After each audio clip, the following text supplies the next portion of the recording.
de la publication des résultats trimestriels des grandes entreprises.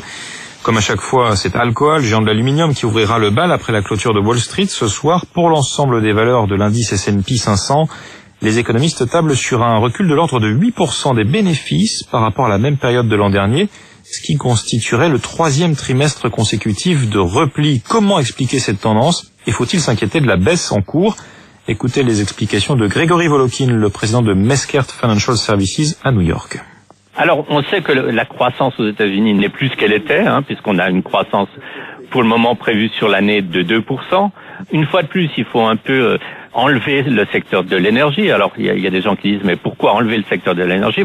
Tout simplement parce que c'est pas vraiment un reflet de l'économie américaine, c'est un problème beaucoup plus global. Donc, si on enlève les résultats des entreprises du secteur de l'énergie, au lieu d'avoir une baisse de 8% des profits, on aura une baisse, je pense, relativement faible, peut-être 2 ou 3% par rapport à l'année dernière.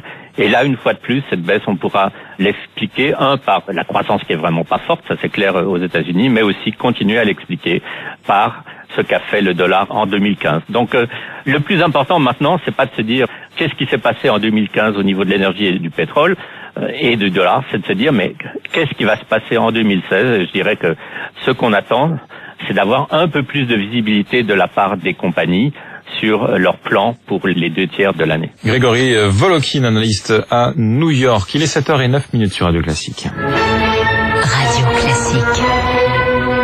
Le salon des seniors vient de refermer ses portes à Paris, porte de Versailles. Pour la première fois cette année, une vingtaine de start-up